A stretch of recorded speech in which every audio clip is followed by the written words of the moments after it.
24 hours have concentrated on the destruction of these Iraqi troops, their armored personnel carriers, and their tanks. We find ourselves in a lot of ground interdiction in support of the ground forces a lot earlier in the war than we were really planning on. The U.S. effort has come at a cost. An Apache helicopter, the Army's most lethal tank killer, was shot down. The two... After seeing very few people in the first 24 hours of this campaign, we are seeing many more Iraqis along the side of the road. And some of the vehicle commanders are throwing out humanitarian rations to them. They smile, they wave. It's hard to know what they're thinking, what is in their hearts, whether they're welcoming the U.S. military or whether we are simply a curiosity, maybe a source of food.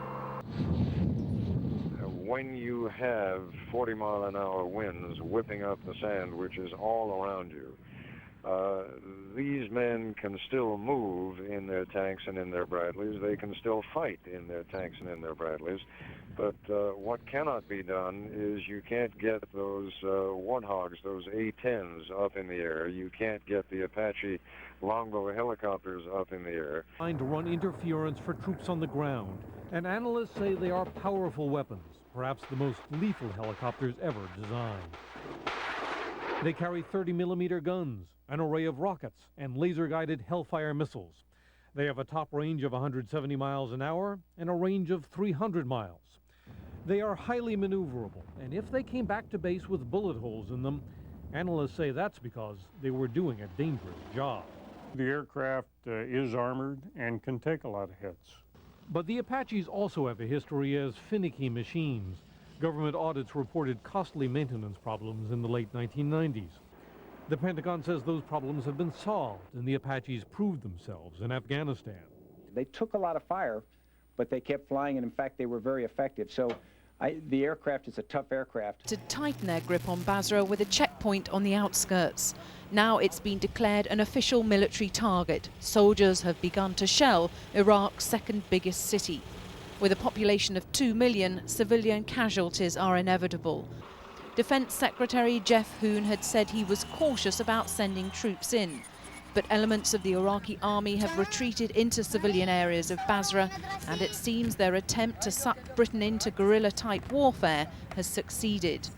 Any assault is likely to involve members of the Paratroop Regiment and Marines. They've had experience of street fighting in Northern Ireland.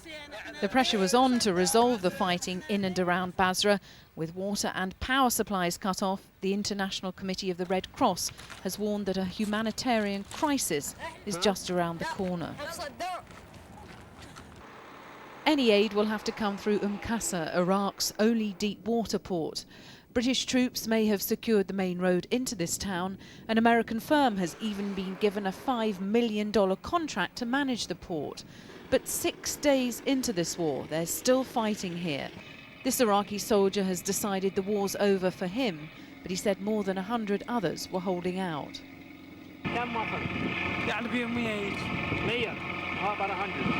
Hello, Echo 3-1 Alpha, this is Echo 1-1 Alpha. Members of the Paratroop Regiment have succeeded in securing oil fields in southern Iraq. After weeks of living in the desert in Kuwait, they crossed the border. Because of the way that we've been trained and due to the visibility we've been given across the whole area of operations, we're in a position to do whatever we're required. This bridge marked the front line. 3 para units attacked Iraqi tanks on the other side of this river. Once again, some Iraqis then surrendered. A few of the oil wells have been sabotaged, but the American and British forces say hundreds of others are now under guard. Soldiers are now beginning to destroy the weapons found abandoned by the Iraqis. They include artillery, live ammunition, and piles of rifles. The new rulers of this town patrolling right under the nose of the man who used to call the shots here. The Marines have to clear this area of any remnants of Iraqi opposition, which may threaten the aid effort due to begin later this week. As ever, they are hoping for the best, but digging in just in case they have to fight, and checking their weapons. For the locals who have seen their small town become the focus of the world's attention, there is little they can do but look on and wonder what next. The Iraqi flag still flies here, but its significance is not what it was. Those who hoisted it are now yesterday's men. After the weekend's fierce battle in Qasr, the Marines are wary of everything. That's where they are with it, Dom. Dropping your guard is not an option. So far, the Marines have come across no opposition. The locals here more fearful than aggressive. Frightened not of the coalition forces, but of the remnants of the Iraqi army sent down from the north to fight in Qasr, who are now defeated, confused, and a long way from home. David Bowden in Qasr. Been forced to withdraw after a fierce firefight. They've been trying to secure the route for these ground troops, knocking out Iraqi tank positions. These are the latest pictures of the US 3rd Infantry, right on the front line just 50 miles south of the capital. They've already been involved in the first ground skirmishes of the battle for Baghdad. Well, we were sitting there at the ready to do our own mission, and next thing we knew, artillery rounds were coming in. They were pretty inaccurate, but they were very close. He looks pissed off. It'll be more than local wildlife confronting them, according to overnight reports from the US. They say it's these troops who face the greatest danger of chemical weapons attacks. They quote intelligence sources as saying the Iraqi leadership had drawn a red line around Baghdad. Once American troops cross it, they'll come under chemical weapons attack by the Republican Guard. Washington has also said it fears a chemical strike by Saddam against civilians could be blamed on the Americans. We have reports that there is such thinking within the Iraqi regime, and so we're on guard against that. And we will continue to gather evidence, and we wouldn't put it past them. They have done this in the past. Earlier, the Iraqi Deputy Prime Minister, Tariq Aziz, told a news conference Saddam Hussein was still in full control of the country. But missiles have continued to rain down over Baghdad, especially over Republican Guard positions to the southwest. This one, though, was intercepted by anti-aircraft fire. Baghdad preparing to engage a key Republican Guard division in what may be a decisive battle in the war against Iraq. The first assault against Republican Guard troops has already been conducted south of Baghdad near Karbala, with more than 30 U.S. Apache Longbow helicopters and multiple launch rocket systems. From reporter accounts, it was a fierce fight.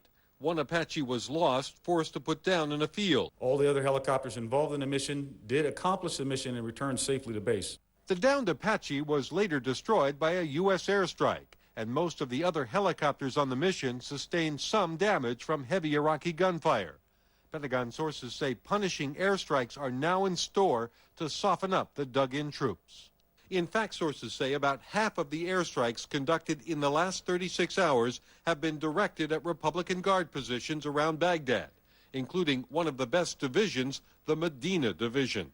I am sure that it has been degraded significantly in the last 48 hours or so. I couldn't judge its current strength,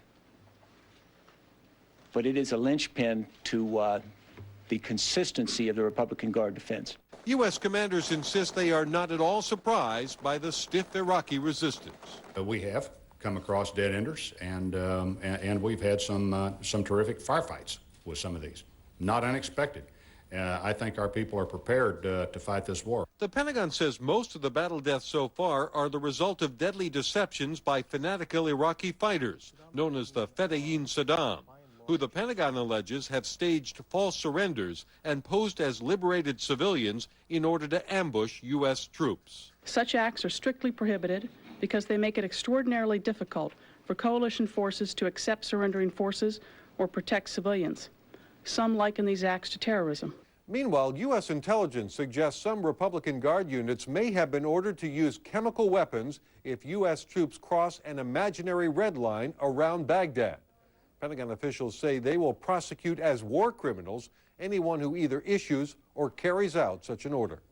Jamie McIntyre, CNN, the Pentagon. Maybe it's they would have a 25 millimeter machine gun or Gatling gun. They're shooting out now in the direction to which the snipers were coming. But we have been under heavy fire for the past couple miles. Mostly a small arms fire, but the sandstorm has enabled the Iraqis to come very close to the road. And if I sound a little nervous, it's because we're in a soft-skinned vehicle and everybody else is in armor.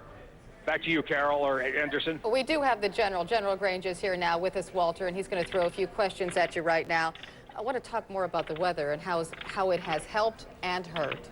Okay. Well, first of all, yeah, don't put your head up. Keep your head down and don't worry about that part of it. Just report from what you hear, the type of weapons you hear, like 50 caliber or 7.62. You don't need to put your head up in that weather or that fight to report that.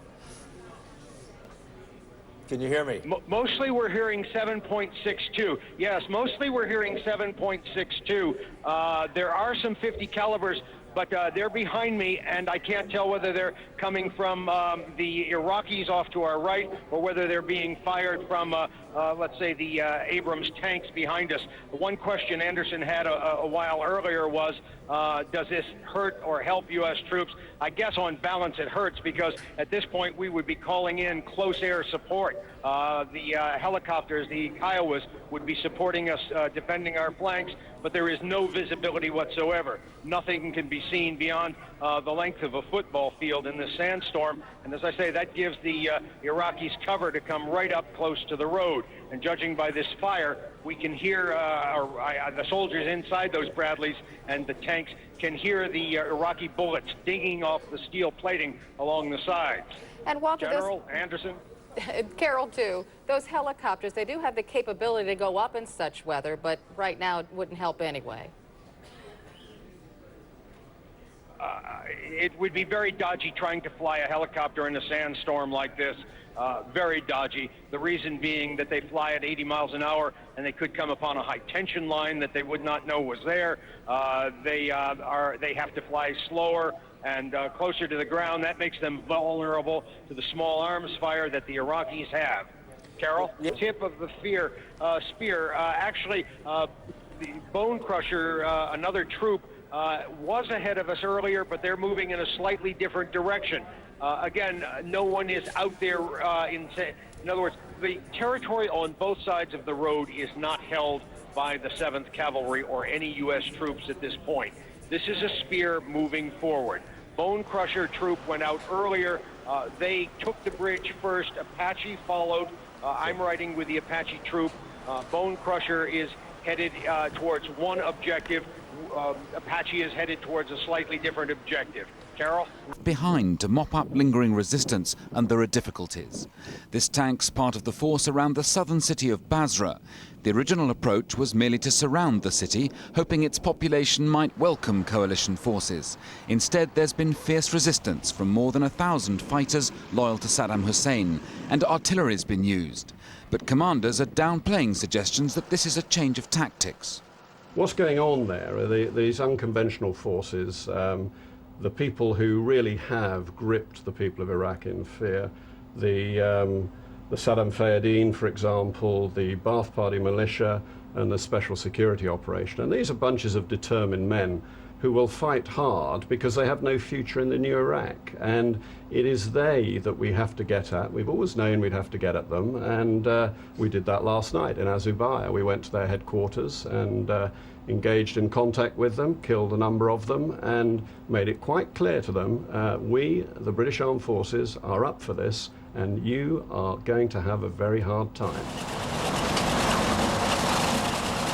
But there's better news from Qasr, the port city further south. While Saddam Hussein's ubiquitous image still haunts the streets, there's been no fighting for over 24 hours. The soldiers are treating what Iraqi forces have left behind with extreme caution. There are evidently serious dangers posed there from minefields, booby traps, and we're also finding caches of Iraqi equipment from chemical weapon gas protective gear in gas masks and suits, and large hauls of weapons and ammunition, and much of that is booby trapped. The Iraqi flag's still flying. It's the regime, not the flag, coalition forces want to remove. But the securing of Qasr means vital humanitarian aid waiting in ships offshore can be brought in within the next 48 hours. Aid agencies have warned of a possible humanitarian crisis, in Basra in particular, if safe water supplies are not made available soon. Andrew Burrows, BBC News. Moving forward, British troops are packed into an RAF helicopter on their way to seizing yet more Iraqi territory. This time the target's the border with neighbouring Iran. The land around the frontiers pitted with shell holes, not from this latest conflict, but the result of the war Iraq and Iran fought against each other in the 1980s. Now British forces are securing the area to make sure Iran doesn't try to take advantage of Iraq's weakness. For the RAF crews who have to fly the troops in, there's still the danger of being shot at by Iraqi units. At the moment, we're expecting small arms, as I say, pockets of insurgents and resistance. So for us, there is a possible small arms threat. A massive operation's underway to subdue those Iraqis who still want to fight. We went in with the British paratroops, given the task of dealing with areas bypassed by the Americans racing to Baghdad. More troops are being brought in all the time, dropped into very remote areas of Iraq like this. Their job is to clean up any pockets of resistance, those that lie behind the main advance. The paratroops are trying to camouflage their positions, worried about guerrilla attacks. The terrain here means the troops can be seen for miles, though, across the flat sands. We act accordingly with the vehicles that you can see around you. We sight tactically, but yeah, as you say, it's fairly flat out here. The paratroops have come ready to fight, but they hope it won't be necessary. This is Jonathan Charles in southern Iraq. Forces continue their astonishingly rapid advance on Baghdad. These pictures of the US Marine column spearheading the advance were taken only 50 miles south of the Iraqi capital. By now, they'll be even closer to what both sides recognise will be the crucial battle for Baghdad. We're hoping very much that the solution and the final solution can be achieved, and we would not wish to have a street-by-street battle. But if necessary, we'll isolate the resistance and we'll take care of it. B-52 bombers from Fairford Air Base were in action again last night, heading for northern Iraq and Baghdad. But the centre of the capital was relatively quiet overnight.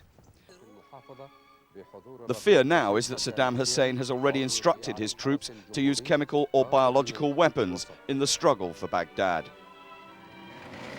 The road to the capital is now clear. US Marines have punched a path through Nasiriyah to the south, though they're still meeting resistance there. Further south, the crucial port of Qasr is now open, though divers and minesweepers are still clearing mines from the harbour. Qasr is now secure as a port and as a town, and we're beginning to re-establish the normal organs of local government here by talking to the local people and hopefully distributing aid and water and food and things in the near future. As troops dig in around Qasr, news of 2 casualties among British troops in the area have been confirmed, the latest from the 1st Battalion Black Watch. And nearby, a major tank battle and artillery fire have accompanied attempts to take Basra, a major change of plan. We've always wanted to get humanitarian aid into Basra. That's why we took the port of Qasr, so we can get it up there by sea. If we could get stuff into Basra with ease, we would. We can't. The Iraqi army are defending it with conventional and non-conventional forces. Therefore, on our terms, we will surgically strike when we think we can. The kind of conventional weapons captured by the Royal Irish Regiment in southern Iraq are proving no insuperable barrier to the coalition's advance. But in the battles to come, they could face weapons of a very different kind. Lawrence McGinty, ITV News. Speaking to referred to bad weather conditions. I gather that's the same where you are. Well, that's right, Nick. I'm embedded with the forward helicopter units, but we're not very far forward today. In fact, we have moved back across the border into northern Kuwait, and the RAF Chinooks and Pumas are now grounded here to sit out the storm. We believe there are 3 fronts clashing above southern Kuwait, and in turn we've seen sandstorms, thunderstorms and rainstorms here today. So the Allied forces are now battling against the elements as well as against Iraqi resistance. Around 50 miles south of Baghdad. This was the scene as American forces pounded Iraqi positions just in front of them. They've come a long way at a remarkable pace, but now they're facing very determined opponents. And this is how it looks this morning at the leading edge of the assault on Baghdad. The Americans' progress is being slowed by a sandstorm whipped up by 40-mile-an-hour winds. In places, visibility is down to just a few feet. The troops know that makes them all the more vulnerable to surprise attacks, but they're making the best of the conditions and insist it won't stop their advance for long. There's nothing that'll slow us down. This is kind of, to me, it's not that bad. Just a little saying, never hurt nobody. The troops know that the storm is also making it virtually impossible for helicopter gunships to attack the elite Republican Guard units which now bar their way to Baghdad. It's expected the storm will abate overnight. By then, more firepower will have arrived, as the Americans prepare for what they hope will be their final push into the heart of Saddam Hussein's regime. Rory Catherine-Jones, BBC News. Leadership always is really confident because we are defending our country, we are aggressing against nobody, the others are aggressing against us. We are in our country, we are in our homes, and we will defend our country the best way. In southern Iraq, the bulk of British forces are now deployed close to Basra. They've been stopping civilian cars and searching for Iraqi soldiers in disguise. There have been reports of men firing from taxis, so every weapon is being confiscated and destroyed. This is still dangerous territory for British troops. As well as the mines, they've had to contend with Iraqi mortar fire and tanks trying to break out of the city of Basra. British forces have reportedly beaten them back, but sooner or later they may have to go into Basra by force. We're not advancing on Basra. We're sitting on the outskirts of Basra, deciding as opportunities occur how we take on the Iraqi army. When they appear, we take them with artillery and tanks. While British forces decide what to do about Basra, last night they mounted an operation in the nearby town of Zubair. Here they seized an Iraqi official from the ruling Ba'ath Party. But his capture won't help the humanitarian situation. Basra's water treatment plant is short of power and has been supplying less than half the city. These recent pictures show damage apparently done by US and British bombing. There's an urgent need now to get humanitarian supplies through to Basra's 1.5 million people. Well, the main problems, is supply of water. Yesterday, only 40% of the population had access to it. Now, the International Red Cross, working with the Iraqi Red Crescent, have been restoring the pumps and the power supplies, which means they can access more water. And although it's not quite 100%, certainly it's getting near to 100% of the people now in Basra have access to water. The British military too says it's been working to improve the situation. With the port of Qasr now calm, a pipeline is being laid to pump water up from Kuwait. Many had hoped such images would win over hearts and minds in the Arab world, but that has yet to happen. I'm going to give you an update again, as I have for the last several days, on how the operation is proceeding, and I'll use a number of graphic images to help illustrate what it is we're referring to. I'll follow a similar pattern to what I've done in the last few days, where we talk about the different things we're focused on in the operation, many of them reiterating what General Renuart said with some more detail, and then carrying you down to some conclusions toward the end. I'll begin with, again, our efforts being focused on attacking the regime directly and aggressively, and doing so with precision. The first images we'll bring up today are attacks against equipment and command locations. These are weapons systems videos. The first one you see is a communications facility out in western Iraq, and there are actually going to be two bombs that come in. The first is at the crosshairs. The second that occurs almost simultaneously is the building to its right. Roll the tape, please.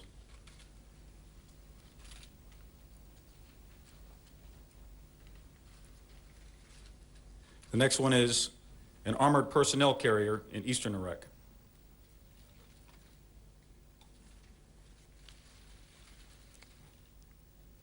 An artillery piece in a revetted position in eastern Iraq.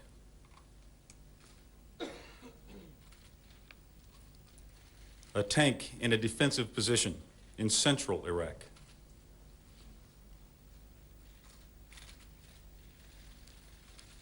A multiple rocket launcher system in southeast Iraq. And the explosion in this case occurs when the video goes black.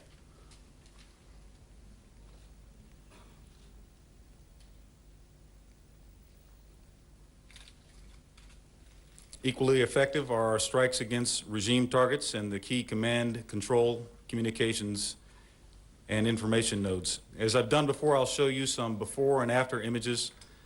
Again, I'd focus on the precision that we use. We only destroy or damage the things we need to in order to achieve the desired effect. The first image is a military headquarters building. This is in the northeast of Baghdad. The targeted structures are just above the T intersection at the bottom, and they're highlighted with the blue arrows. And the post-strike, please. After the strike, if you look closely again at the blue arrows just above the road, you'll find that there are 4 destruction points.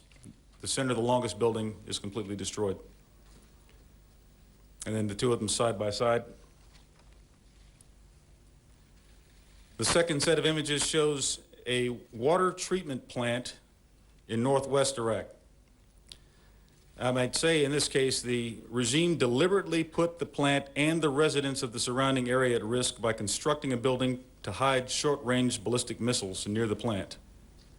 The blue arrow shows the location of this building.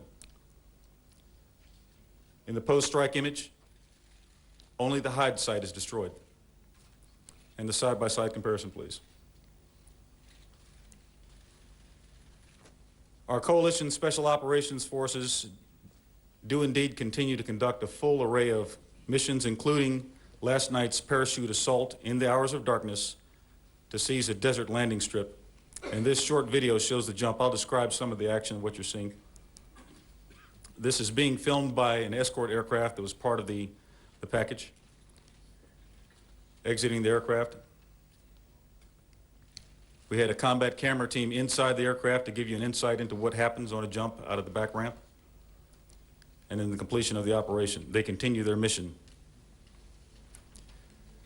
Our land forces continued their advance north of Al-Nasiriyah and defeated an enemy attack north of Al-Basra.